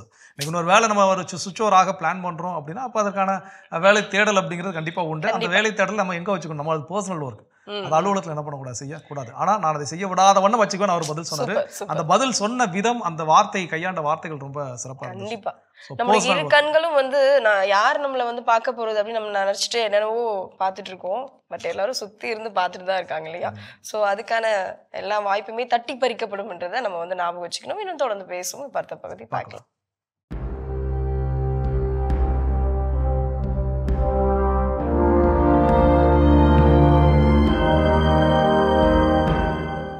மாதா தொலைக்காட்சி நண்பர்களே, உங்கள் அனைவருக்கும் வாழ்த்துக்கள். வாழ்விலே மன நிறைவோடு மகிழ்ச்சியோடு நாம் வாழ வேண்டுமென்றால் அதற்கான நெறிகளை உலகிலே பலர் நமக்கு சொல்லி சென்றிருக்கின்றார்கள். சீனாவினுடைய ஆன்மீக நெறி தாவோயிசம் இதோ இப்படி ஒரு வழியை நமக்கு காட்டுகிறது. Regard your neighbor's gain as your own gain and regard your neighbor's loss as your own loss. அதாவது உனக்கு அடுத்திருப்பவரின் ஆதாயத்தை உனது ஆதாயமாகவும் உனக்கு அடுத்திருப்பவரின் இழப்பை உனது இழப்பாகவும் கருத கற்றுக்கொள். அப்போது நீ மகிழ்ச்சியோடு இருப்பாய், மன நிறைவோடு இருப்பாய். சமூகத்திலே எல்லாரோடும் இணைந்து நல்ல விதமாக வாழ உனக்கு வழிபிறக்கும். நண்பர்களே, இந்த உலகிலே மற்றவர்களோடு சேர்ந்து வாழ்கின்ற சமயத்திலே அடுத்தவர்களுக்கு ஒரு வெற்றி கிடைத்தால் அந்த வெற்றியை நமதாக கருதி மகிழ்ச்சி அடைவது, கொண்டாடுவது. அடுத்தவர்களுக்கு ஒரு இழப்பு வரும்போது அவர்களோடு நாமும் உடன் நின்று அந்த இழப்பை தாங்கிக் கொள்ள அவர்களுக்கு உதவி செய்வது. அடுத்தவர்களுக்கு நேர்ந்தது எனக்கு நேர்ந்தது போல என்ற மனநிலையோடு வாழும்போது மனிதர்கள் மத்தியிலே உறவுகள் மேம்படையும், உறவுகள் வலுப்பெறும். ஒருவருக்கொருவரை போட்டியாளர்களாக கருதாமல் ஒருவருக்கொருவரை சார்ந்து நிற்கக்கூடியவர்களாக அல்லது என் வாழ்க்கைக்கு ஒரு சுமை தாங்கியாக ஒருவரை கருத கற்றுக்கொள்ளும் போது வாழ்க்கையிலே நாம் மகிழ்ச்சி அடைவோம். அதனால்தான் தாவோயிசம் இப்படி குறிப்பிடுகிறது, உனக்கு அடுத்து இருப்பவர்களை ஆதாயத்தை, அவர்களுக்கு ஒரு வெற்றி கிடைக்கும்போது, நல்லது நடக்கும்போது அதை உனக்கு நடந்ததாகவும், அவர்களுக்கு ஒரு கஷ்டம் ஒரு துன்பம் வந்தபோது அது உனக்கு வந்ததாகவும் அதை நீ கருத கற்றுக்கொண்டால், அதற்கேற்ற விதத்திலே அவர்களோடு பழக வாழ கற்றுக்கொண்டால் உனக்கு மன நிறைவு கட்டாயமாக இருக்கும், நிம்மதியும் பிறக்கும். முயற்சி செய்வோமா? உங்கள் அனைவருக்கும் வாழ்த்துக்கள். மிக சிறப்பான பகுதி ஆண்டவர் வாக்கு நம்ம பார்த்துட்டோம். எஸ், இன்றைய நாள் அலுவலகத்தில் நாம் செய்யக்கூடிய தவறுகள் அப்படின்னு சொல்லிட்டு ஒரு பெரிய பட்டியல் எடுத்து தான் பேசிட்டு இருக்கோம். அடுத்ததான் என்ன? ஸோ அடுத்ததா என்ன சொல்றாங்க அப்படின்னு பார்த்தீங்கன்னா, நம்முடைய அலுவலகங்களில் நிறைய ஃபீட்பேக்ஸ் நமக்கு கிடைக்கும். நம்ம சில விஷயங்கள் நல்லா செஞ்சோம் அப்படின்னா சூப்பராக பண்ண அப்படின்னு பாராட்டுவது போல, சில விஷயங்கள் சொதப்புனா இதில் என்னென்ன விஷயங்களை நீங்கள் என்ன பண்ணிருக்கீங்க, சொதப்பி இருக்கிறீங்க, இதில் நீங்கள் சரியாக செய்யலை, இதில் ஒன்றும் நீங்கள் என்ன பண்ணிருக்கணும், கவனத்தை செலுத்தி இருக்கணும் அப்படின்லாம் வந்து சொல்லும்போது அந்த ஃபீட்பேக்ஸ் எல்லாத்தையும் நம்ம என்ன பண்ணணும், ஏற்றுக்கொள்ள வேண்டும். கருத்துக்களை எல்லாம் அதில் ஏற்றுக்கொண்டு அது உண்மையாகவே அதில் பொருள் இருக்குது, அது உண்மையாகவே சரி செய்யப்பட வேண்டிய ஒன்று அப்படின்னா அதை என்ன பண்ணணும், சரி செய்ய வேண்டும். ஒருவேளை அவங்க சரி சொல்லணும்னு சொல்லியிருக்கிறாங்க, இல்லை அவங்க நம்ம மேலே இருக்கக்கூடிய காழ்ப்புணர்ச்சியில் சொல்லியிருக்காங்கன்னா அது நம்ம பற்றி கவலைப்பட வேண்டிய தேவை கிடையாது. ஆனால் இங்கே என்ன பிரச்சனைனா, அந்த ஃபீட்பேக்கே நான் என்ன பண்ண மாட்டேன், கேட்க மாட்டேன். ஸோ அப்படி சொல்லக்கூடிய விஷயம் ரொம்ப ரொம்ப நீங்க என்ன சொல்றது, நாங்க என்ன கேட்கறது அப்படின்னா கடைசியில் நம்ம சொல்றது யாருமே கேட்கறதுக்கு ஆள் இருக்க மாட்டாங்க. கண்டிப்பா இன்னும் தொடர்ந்து பேசலாம். அடுத்த பகுதி பார்க்கலாம்.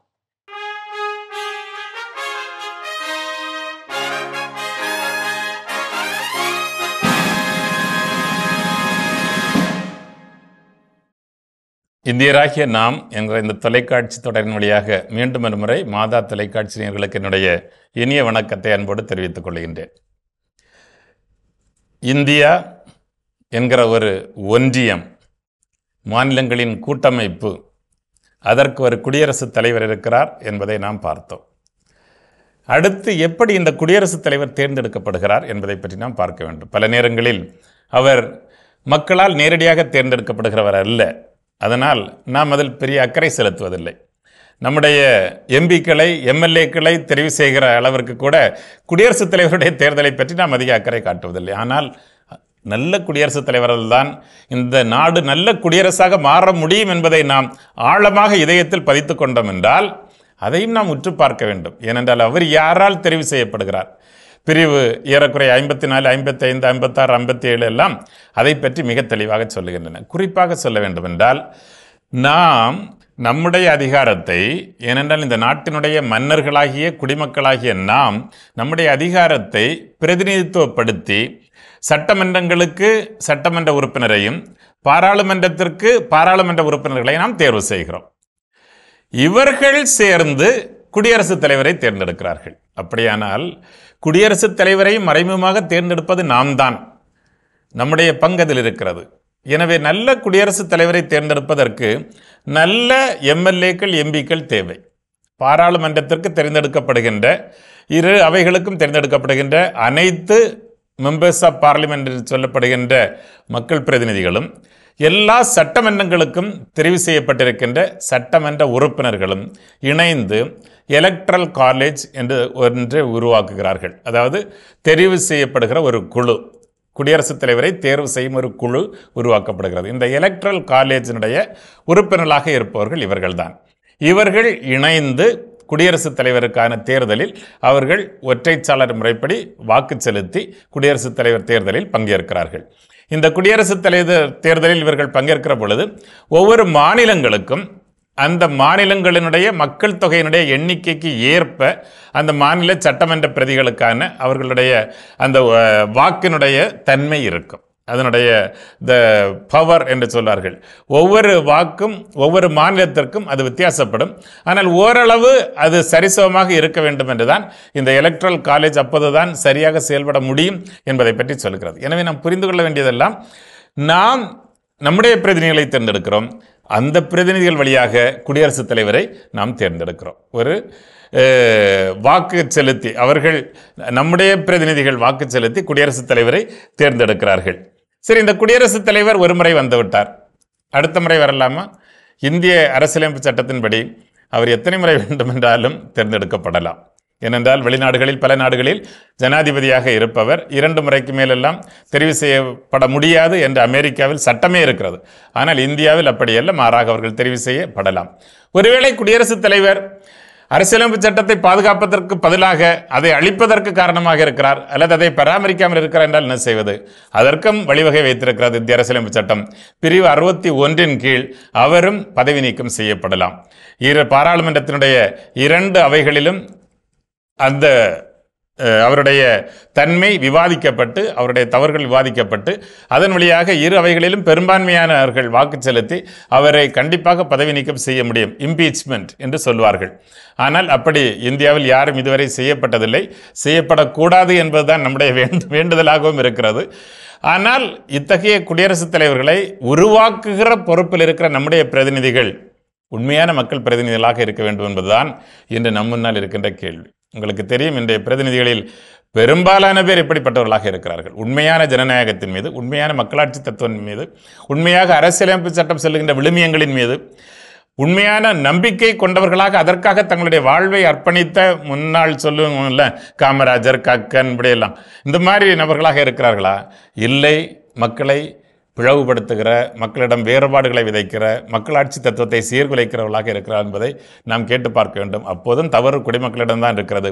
இவர்களை தேர்ந்தெடுத்து பாராளுமன்றங்களுக்கும் சட்டமன்றங்களுக்கும் அனுப்புகிற பெரும் பொறுப்பில் இருக்கிற நாம் தோற்று போனதால் தான் இப்படிப்பட்டவர்கள் அங்கே செல்ல முடிகிறது. இவர்கள் உருவாக்குகிற குடியரசுத் தலைவர் எப்படி நம்முடைய அரசியலமைப்பு சட்டத்தை பாதுகாக்க முடியும்? எனவே தான் நாம் கண்ணும் கருத்துமாய் விழிப்போடு இருந்து நம்முடைய குடியாட்சியை பாதுகாக்க வேண்டும் என உங்களை அன்போடு கேட்டுக்கொள்கிறேன். இணைந்தமைக்காக உங்கள் அனைவருக்கும் இதயத்திலிருந்து நன்றியை தெரிவிக்கிறேன். நன்றி, வணக்கம். அருமையான இந்தியராகிய நாம் பகுதி பார்த்துட்டோம். அதோட இன்னைக்கு நம்ம பேசிட்டு இருக்கிறோம் கடவுள் வணக்கம் நிகழ்ச்சியில் நாம் பணி செய்யக்கூடிய பணித்தளங்களில் செய்யக்கூடிய தவறுகள் என்னென்னு சொல்லி அடுத்தது என்ன சொல்றாங்க. பல பணியாளர்கள் வந்து ஆஃபீஸில் என்ன பண்ணுவாங்க அப்படின்னா, எக்ஸ்பீரியன்ஸ் வந்து ஜாஸ்தியாக இருக்கும்ல ஜோ, அந்த நேரத்தில் நம்ம வந்து ஒரு சீனியர், நம்மக்கிட்ட தான் வந்து எல்லாமே வந்து கேரி ஓவர் பண்ணணும், ஒப்படைக்கணும் அப்படிலாம் சொல்லிட்டு நினைப்போம். ஆனால் அதே நேரத்தில் நம்மக்கிட்ட நம்பி ஒரு வாய்ப்பு கொடுக்குறப்போ, ஒரு வேலை கொடுக்குறப்போ அந்த நேரத்தில் என்ன பண்ணுவோம்னா அதை அவாய்ட் பண்ணிட்டு போக தான் பார்ப்போமே தவிர அதை ஒரு இனிஷியேட்டிவ் எடுத்து அதை வந்து நம்ம வந்து ஃபுல்ஃபில் பண்ணணும், அதை வேலை செஞ்சு முடிக்கணும் நினைக்க மாட்டாங்க. ஸோ அதாவது கொடுக்கப்படுற வாய்ப்புகளையும் அவாய்ட் பண்ணிட்டு ஒதுங்கிட்டு போகணும்னு நினைப்பாங்க. அதே நேரத்தில் கொடுக்கவே மாட்டுறாங்கன்ற ஒரு புறமும் பேசுவாங்க. இது தப்பு. விஷயம் என்ன அப்படின்னா, இன்னைக்கு வந்து ஒரு அலுவலகத்தில் பணி செய்கிறோம், நமக்கு வந்து ஒரு பதவி உயர்வு இல்லை ஏதோ ஒரு டெசிக்னேஷன்ஸ்ல நமக்கு வந்து ஒரு 4-5 பேரை நிர்வகிக்கக்கூடிய ஒரு டீம் லீடர் அப்படின்னு சொல்லக்கூடிய ஒரு பொறுப்புகள் தராங்க அப்படின்னா, அப்போ அங்கே நம்ம மைண்டில் வச்சுக்க வேண்டியது என்ன, பெரும்பாலும் நம்ம என்ன பண்ணுறோம்னா இந்த மாதிரியான பொறுப்புகள் என் அதிகாரத்தை செலுத்துவதற்கான ஒரு இடம் அப்படின்னு தான் நம்ம நிறைய பேர் நினச்சிக்கிறோம்.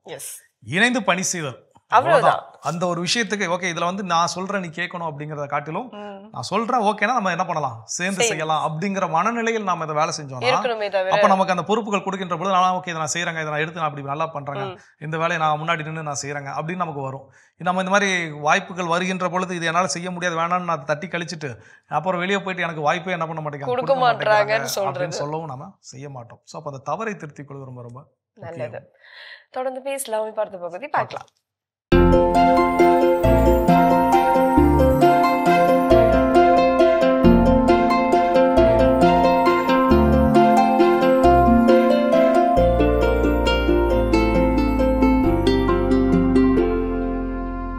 அனைவருக்கும் வணக்கம். இன்றைய பதிவில் நம்ம பார்க்க போகிற முக்கியமான விஷயம் என்ன அப்படின்னா, மாமரங்கள் நம்ம தோப்பாக வச்சுருந்தாலோ வீடுகளில் தனியாக வச்சுருந்தாலோ மரத்தை கொஞ்சம் உத்து பார்க்க வேண்டியது நம்மளுடைய கடமை. வெயில் காலத்தில் தண்டு துளைப்பான், அதாவது மரங்களில் எங்கே இருந்தாவது ஒரு ஓட்டை விழுந்து அதுலேருந்து நிறையா மாவு மாதிரி தள்ளிக்கிட்டு இருக்குங்க. அல்லது மரம் பார்த்தா ஒரு பகுதி ஒரு கிளை மட்டும் சோர்ந்து காணப்படும், இலையெல்லாம் தொங்கும், தொட்டிங்கன்னா முடங்கும், செத்து போயிடும். இந்த மாதிரி அமைப்பு இருக்கும். ரெண்டாவது, இலைகளில் கொஞ்சம் பூச்சி தாக்கம் அதிகமாக இருக்க வாய்ப்பு இருக்குது. அதில் முக்கியமாக யாரெல்லாம் கவாத்து பண்ணிங்களோ புதிதாக வந்துடுற இலைகள், புதிதாக வர்ற இலை சுருங்கி வளைஞ்சு நெளிஞ்சு பழுப்பு நிறமாகி வெளுத்து போய் இந்த எல்லாம் நடக்க வாய்ப்பு இருக்குது. நீங்கள் என்ன நினச்சி கவாத்து பண்ணியிருப்பீங்க, புதிய இலைகள் வரும் புதிய அமைப்பு வரும்னு நினச்சி பண்ணுவீங்க. ஆனால் அங்கே என்ன நடந்திருக்கும், இலைகள்லாம் இந்த மாதிரி அமைப்புக்கு வந்திருக்கும். இதற்கு முக்கிய காரணம் என்ன, புதிய இலைகளுக்கு வந்து இப்போ அடிக்கக்கூடிய வெயில் அளவுக்கு மீறிய வெயிலாக இருக்கும், அதில் அது இயல்பாக வளர முடியாது. ரெண்டாவது, பூமியில் இருக்கக்கூடிய சத்து இல்லாமல் இருக்கும், அது தண்ணீரும் இல்லாமல் இருக்கும், இங்கேருந்து நகர்ந்து போய் நுனியில் இருக்க இலைகளுக்கான சத்து கிடைக்காமல் இருக்கும். இப்போ நம்ம என்ன செய்யணும், 200 லிட்டர் தண்ணியில் வெறும் மோர் இருந்தால் 10 லிட்டர் மோர் கலந்துக்கலாம். சூடோமோனாஸ் அப்படிங்கிற அந்த திரவம் இருந்தால் 1 லிட்டர் கலந்துக்கலாம். வேளாண்மை பல்கலைக்கழகம் அவங்களோட விற்பனை தளம் ஒன்று இருக்குது, அதுக்கு பேர் TN agri cart, TN agri AGRI cart CART அப்படின்னு நெட்டில் போட்டு பார்த்திங்கனாலே அதில் காட்டும். அதில் ஒரு இடத்துல PPFM அப்படிங்கிற பொருள் விற்கும். அந்த பொருளை வாங்கி அதிலிருந்து இப்போ 200 லிட்டர் வச்சுருக்கோம் இல்லைங்களா, அதில் 200 மில்லி கலந்துக்கலாம். இது கூட விலை கம்மியான புண்ணாக்கு, எள்ளு புண்ணாக்கு 10 கிலோவோ 15 கிலோவோ 20 கிலோ எது முடியுமோ அதை கலந்துக்கங்க. 4 பொருள் சொல்லியிருக்கேன்னா இதை கலந்துக்கங்க. இந்த அமைப்பை நீங்கள் பயிர்கள் மேலே தெளிங்க. அல்லது நான் வந்து மொத்தமாக வாங்கி வச்சுருக்கேன், ஹியூமிக் பவுடர் என்கிட்ட இருக்குது, 1 கிலோவோ 2 கிலோவோ கலந்துக்கங்க. இதை தெளித்தாலே இலைகள் விரிஞ்சு ஸ்ட்ராங்காக வரும், பச்சையாக வரும், கரும்பச்சையாக வரும். இந்த மாதங்களில் மழைக்கு முந்தின மாதம் இலைய எந்த நோயும் இல்லாமல் பூச்சி தாக்கம் இல்லாமல் வச்சுக்க வேண்டியது இப்போ முக்கியம், இப்போலேருந்தே முக்கியம். இதுக்கு அப்புறம் நமக்கு மழை வரும் 2 மாதம், அதுக்கப்புறம் பூ வரும். இப்போ ஒழுங்காக இருந்தால் தான் அப்போ நல்லா இருக்கும். புரியுதுங்களா? மாமரத்துக்குள்ளே புழு வரக்கூடாது, பழம் பழுத்தா கத்தியில் வெட்டினா உள்ள அழுகல் வருது, அப்படி வராமல் இருக்கணும். அப்படின்னா இப்போலேருந்தே கவனிக்கணும்.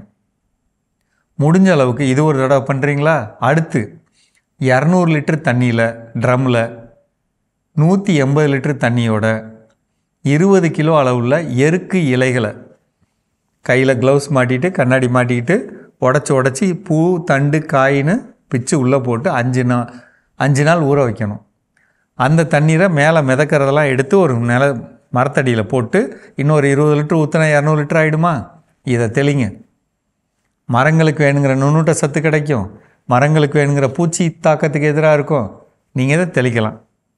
இப்படி தெளிக்கிறப்ப நீங்கள் இன்னும் எதை கலந்துக்கலாம். நான் ஏற்கனவே ஒரு கரைசல் சொன்னேன். 200 லிட்டர் தண்ணியில் 15 லிட்டர் கோமியம், 5 கிலோ மீன் அமிலம், 2 லிட்டரு ஆமணக் கரைசல் கலந்த கலவை ஒரு வாரம் கழித்து இதிலிருந்து 20 லிட்டர் எடுத்து அந்த 200 லிட்டரோட ஊற்றிக்கலாம். இதை தெளிக்கலாம். செஞ்சு பார்க்கலாமா? மீண்டும் சந்திப்போம். மிக சிறப்பான பகுதி உழவும் உயர்வும் நம்ம பார்த்துட்டோம். எஸ், இன்றைய நாளில் நம்ம பேசிக்கொண்டே இருக்கிறோம் ஆஃபீஸில் வந்து நம்ம செய்யக்கூடிய தவறுகள் என்னென்ன அப்படின்னு சொல்லிட்டு கண்டிப்பாக எல்லாருக்குமே ஒரு அவேர் கிடச்சிருக்கோம். ஆஹா ஆமாம்ல, நம்ம கூட இதெல்லாம் சின்ன சின்னதாக செஞ்சுட்டு இருக்குமே அப்படின்ட்டு. அந்த வகையில் அடுத்ததாக என்னன்னா அந்த அன்ப்ரொஃபஷனல் ஆட்டிடியூட் அப்படின்னு சொல்லுவாங்க. ஒரு ப்ரொஃபஷனல் ஆட்டிடியூட் என்ன அப்படின்னா, ஒரு அலுவலகத்தில் வெரி சிம்பிள். நமக்கு வந்து நான் வந்து என்னுடைய பர்சனல் ஆங்கர், என்னுடைய தனிப்பட்ட கோபம் அப்படிங்கிறது வேற, அலுவல் ரீதியாக நான் கோபப்படுவது அப்படிங்கிறது வேற. இந்த ரெண்டையும் பிரிச்சு பார்க்கும் வண்ணம் தெரிஞ்சிருக்கும். நம்மளுடைய க்ளோஸ் ஃப்ரெண்டா இருக்கலாம், ஏதாவது தப்பு செஞ்சான் அப்படின்னா அவனை சத்தம் போடுறப்ப அந்த ஃப்ரெண்டு ஈஸியாக அவனால என்ன பண்ண முடியும், பிரிச்சு பார்க்க தெரியும். ஓகே, என் ஃப்ரெண்டு வந்து இப்போ கோவப்படுறது அவன் என்கிட்ட தனிப்பட்ட முறையில் என்ன பண்ணல, கோவப்படல. அலுவலக ரீதியாக இந்த செயலில் நான் என்ன பண்ணியிருக்கேன், ஒரு தப்பு பண்ணியிருக்கிறேன், இந்த தப்புனால இவ்வளோ பெரிய பிரச்சனை நடந்திருக்கு, அதனால என்ன பண்றான், கோவப்படுறான். அது அந்த ஃப்ரெண்டுக்கு என்ன பண்ண பிரிச்சு பார்க்க தெரியும். ஆனா இது எல்லாருக்கும் இது பிரித்து பார்க்கக்கூடிய ஒரு விஷயம் வேண்டும். ஸோ மேலதிகாரி திட்டுறாரு, ஏன் திட்டுறாரு, அப்போ அவர் பர்சனலா திட்டுறாரோ. சில இடங்கள்ல பிரச்சனைகள் இருக்குது, இல்லைன்னு சொல்லவே மாட்டான். பர்சனலா இருக்கக்கூடிய அது சில ஏதாவது ஒரு சில பாகுபாடுகளாக இருக்கலாம். நிறம் சார்ந்த பாகுபாடுகள், இனம் சார்ந்த பாகுபாடுகள், மொழி சார்ந்த பாகுபாடுகள், சமயம், சாதி சார்ந்த எந்த பாகுபாடுகள்னாலும் இருக்கலாம். டிஸ்கிரிமினேட்டிவ் இருக்குது, டிஸ்கிரிமினேஷன் இல்லைன்னு சொல்ல மாட்டேன். ஆனா சில இடங்கள்ல அந்த கோபம் உண்மையாகவே அவர் என்ன பண்ணிருப்பாரு, ஓகே இது செய்த தவறு, இந்த தவறை நான் என்ன பண்றேன் சுட்டி காட்டுறேன், இனிமேல் திருத்திக்கணும் அப்படிங்கிற ஒரு ஆஸ்பெக்ட்ல என்ன பண்ணிருப்பாங்க, கோபப்பட்டு. ஆனா அதை நான் என்ன பண்ணிக்கிறது, பர்சனலா எடுத்துக்கிறது. சோ இதெல்லாம் என்னன்னா அன்ப்ரொஃபஷனல் ஆட்டிடியூட். நம்ம இன்னும் வளரவே இல்லை, வளர்ச்சி அடையவில்லை அப்படிங்கறத அது என்ன பண்ணுவோம், காட்டும். சோ அப்ப அந்த ஒரு தவறை நாம் செய்பவராக இருந்தால் அதை திருத்திக் கொள்வது நல்லது. இன்னும் நம்ம தொடர்ந்து பேசலாம். அடுத்த பகுதி பார்க்கலாம்.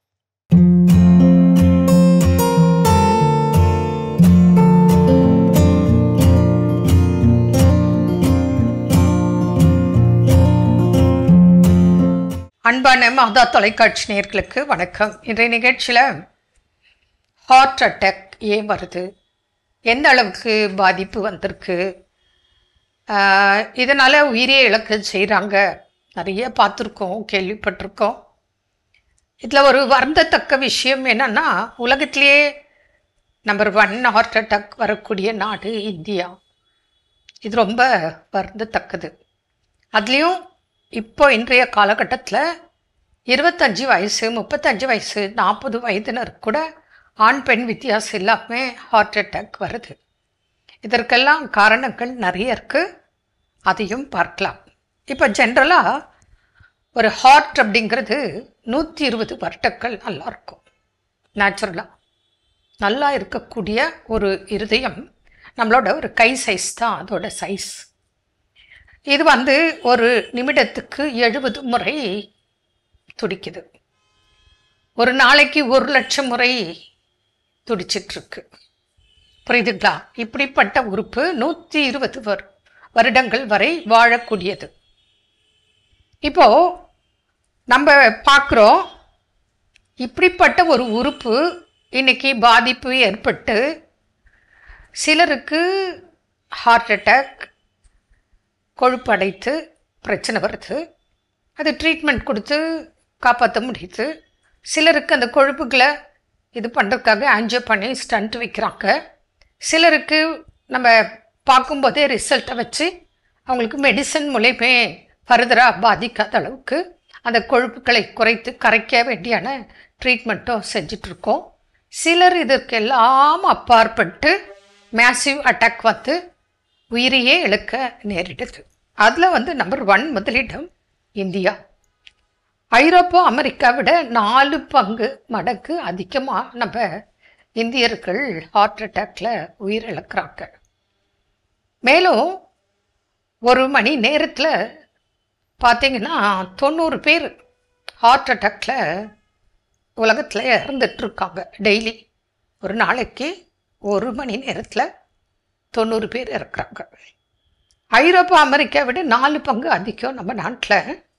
சைனா விட 10 மடங்கு அதிகம் பாதிப்பு ஹார்ட் அட்டாக் நம்ம நாட்டில். ஜப்பானை விட 20 அதிக பாதிப்பு நம்ம நாட்டில். இப்போ இது பிளட்டில் கொலஸ்ட்ரால் படிகிறதுனால நமக்கு ஹார்ட்டில், இரத்த குழாய்களில் கொழுப்பு படித்து ஹார்ட் அட்டாக் வருது. இதற்கு காரணம் என்ன? மனிதன் வந்து நல்ல வசதியாக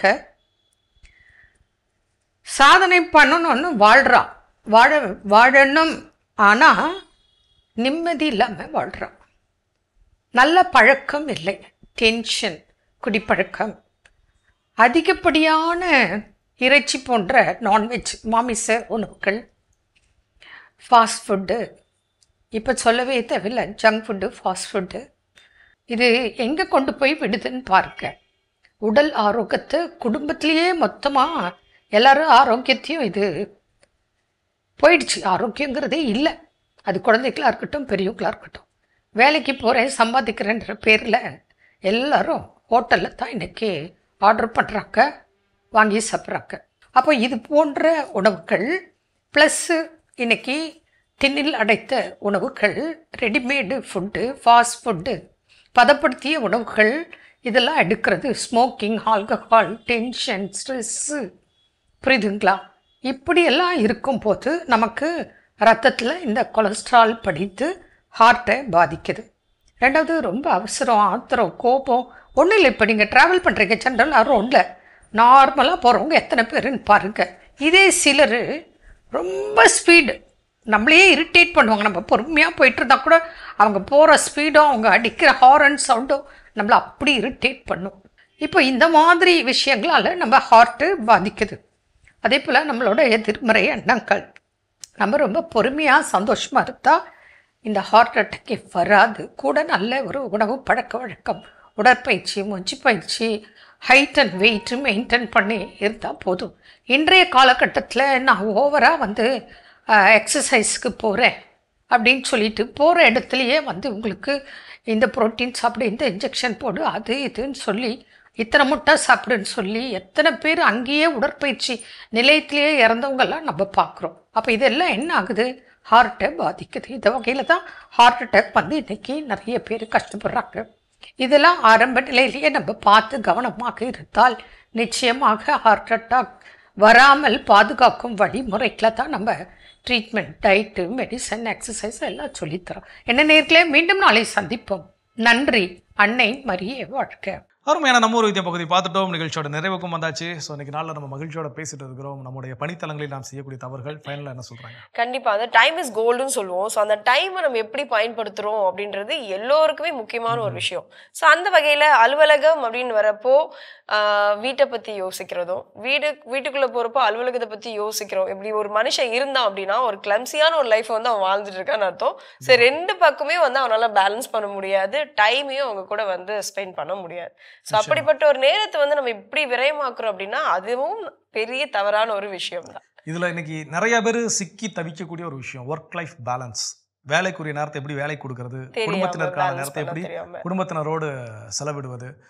இப்போ சில நேரம் லீவ் போட்டுலாம் என்ன பண்ணியிருப்பாங்க, போயிருப்பாங்க, லீவ் போயிட்டு உட்காந்து அங்கே வீட்டில் இருப்பாங்க. ஆனால் ஃபோன் ஆஃபீஸ்லேருந்து 1008 ஃபோன் என்ன பண்ண வரும், இது என்ன பண்ணுறது, அது என்ன பண்ணுறது அப்படிங்கிறது. ஸோ இப்போ இந்த மாதிரியான நேரங்களில் நான் ஊருக்கு போகிறப்ப என்ன சொல்லிடுறேன் அப்படின்னா, இந்த மாதிரி எல்லா வேலையும் நான் முடிச்சு விஷயம் எல்லாமே அட்வான்ஸ் பண்ணியாச்சு, எதுவும் ஃபோன் பண்ணால் நான் என்ன பண்ண மாட்டேன், கண்டிப்பாக அட்டன் பண்ணவே நான் மாட்டேன், எடுக்கவே மாட்டேன்.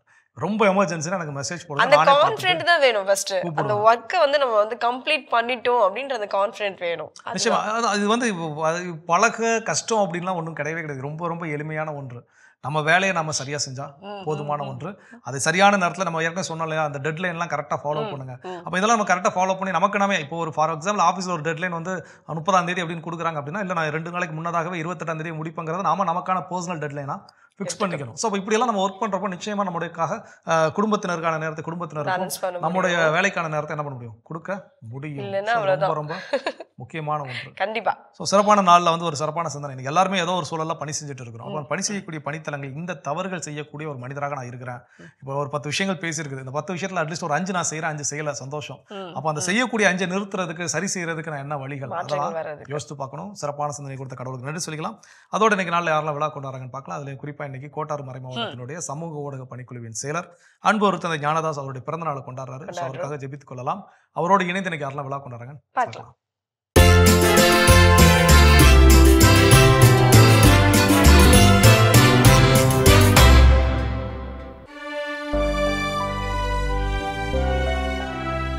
கோட்டாறு மறை மாவட்டத்தின் அருட்பணியாளர் மற்றும் மாதா தொலைக்காட்சியின் சமூக ஊடக பணிக்குழுவில் பணிபுரியும் அருட்பணியாளர் ஞானதாஸ் அவர்களுக்கு பிறந்த நாள் நல்வாழ்த்துக்கள்.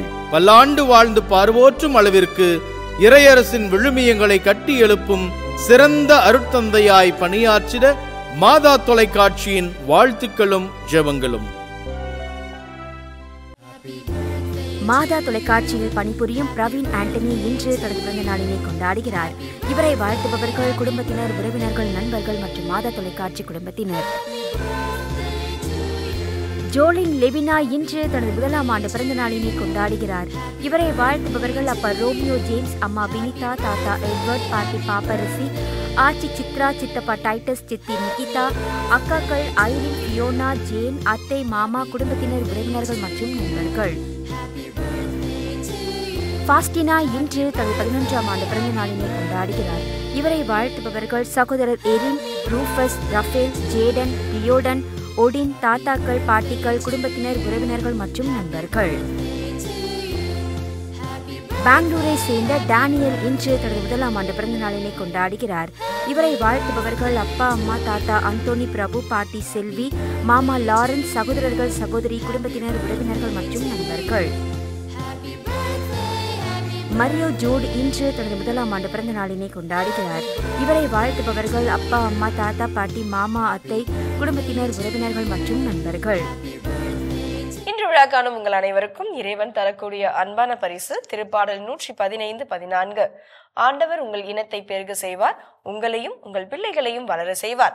இந்த இறையாசையோடு நீங்கள் வாழ நாங்கள் ஜெபிக்கிறோம். அன்பானவர்களே, தவறுகளை திருத்திக் கொள்வோம், நலமுடன் வாழ்வோம் என்ற இந்த சிந்தனையோடு இன்றைய கடவுள் வணக்கம் நிகழ்ச்சியை நாங்கள் நிறைவு செய்கிறோம். இந்த நாளும் இனிய நாளாக அமையும் மாதா தொலைக்காட்சியின் வாழ்த்துக்களும் ஜெபங்களும். மீண்டும் உங்கள் அனைவரையும் கடவுள் வணக்கம் நிகழ்ச்சியில் சந்திக்கும் வரை உங்களிடமிருந்து விடைபெறுகிறோம். இயேசுவுக்கே புகழ். மரியே வாழ்க. நீ ஆர்ட்ஸ் தானடா படிச்ச, எப்படி ஐடில வேலை பார்க்குற? எந்த டிகிரினாலும் பரவாயில்லண்ணா. சென்னையில் இருக்க எஸ்எல்ஏ ஐடி ட்ரைனிங் இன்ஸ்டியூட் தான் நான் ட்ரைனிங் எடுத்தேன். மாதம் 30,000 சம்பாதிக்கிறேன். சூப்பர்டா. For IT training and placement contact 8870767784.